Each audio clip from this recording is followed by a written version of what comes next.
तर चला तर मग आज आपण मस्तपैकी उपासाची झटपट अशी खिचडी तयार करणार आहोत। तर त्याच्यासाठी मी इथं पहिले बटाटे सोलून घेते।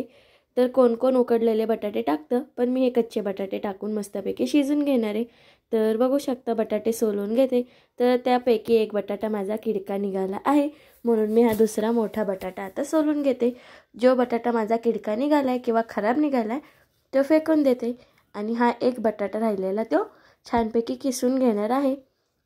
कोण कोण उकडलेला बटाटा टाकतो, पण उकडलेल्या बटाट्याने खिचडी खूप चिकट अशी होते, म्हणून असा हा कच्चा बटाटा टाकून तेलात छानपैकी परतून शिजून घ्यायचा। त्याने खिचडीला सुद्धा मस्तपैकी चव येते।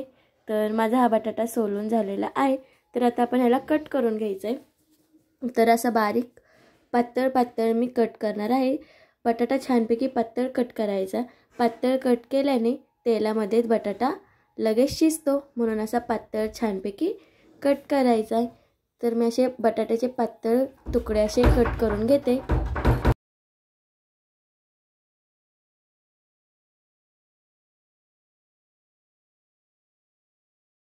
तर बघू शकता छान असे मी बटाट्याचे कट करून घेतलेले आहेत। आणि हा बटाटा कट केल्यानंतर ना आपल्याला लगेच पाण्यात ठेवायचा आहे, जेणेकरून बटाटा काळा पडला नाही पाहिजे। तर इथं वाटीमध्ये मी पाणी घेतलंय आणि आता त्याच्यामध्ये हा बटाटा टाकून घेते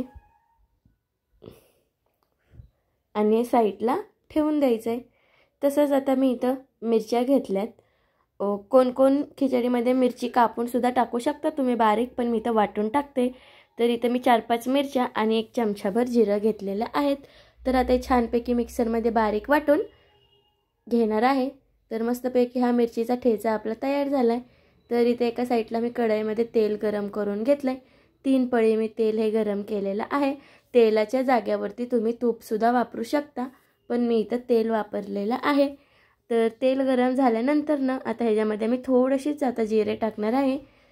जिरे छानपैकी तेलामध्ये तडकल्यानंतर जो ठेचा आपण करून घेतला होता मिरचीचा आणि जिरेचा, तो ठेचा ह्याच्यामध्ये टाकून घ्यायचा आहे आणि मस्तपैकी त्याचा खमंग वास येईपर्यंत, मिरचीचा तिखटपणा कमी होईपर्यंत आपल्याला हा छानपैकी तेलामध्ये असं परतून द्यायचं आहे। 2 मिनटं मस्त असा तेलात 2 मिनटासाठी परतून घ्यायचं आहे।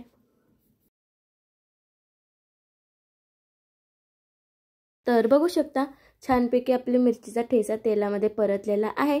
तर आता ह्याच्यामध्ये लगेच आपण बटाट्याचे तुकडे केले होते, म्हणजे बटाटा बारीक कट करून घेतला होता पातळ, तो बटाटा ह्याच्यामध्ये टाकून छानपैकी तेलात परतून घ्यायचा आहे आणि तेलामध्ये पूर्ण 5 मिनिटं आपल्याला परतून तो बटाटा शिजवून घ्यायचा आहे। तसंच इथं एका साईडला मी साबुदाणा भिजत ठेवला होता 3 तासासाठी। मस्तपैकी आपला साबुदाणा भिजून झालेला आहे।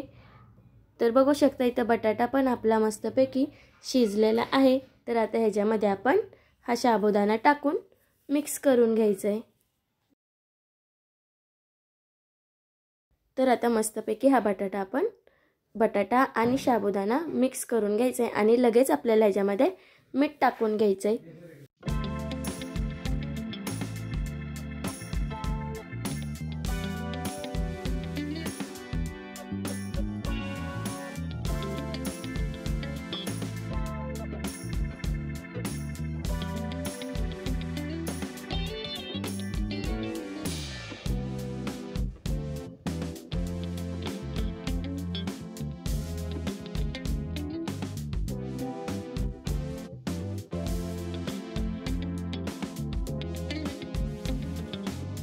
तर आता आपली खिचडी शिजेपर्यंत आपण 5 मिनिटं झाकण ठेवून मस्तपैकी खिचडी शिजून द्यायची आहे।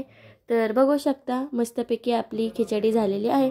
तर आता ह्याच्यामध्ये शेंगदाण्याचा कूट टाकून मस्तपैकी मिक्स करून घ्यायचं आहे।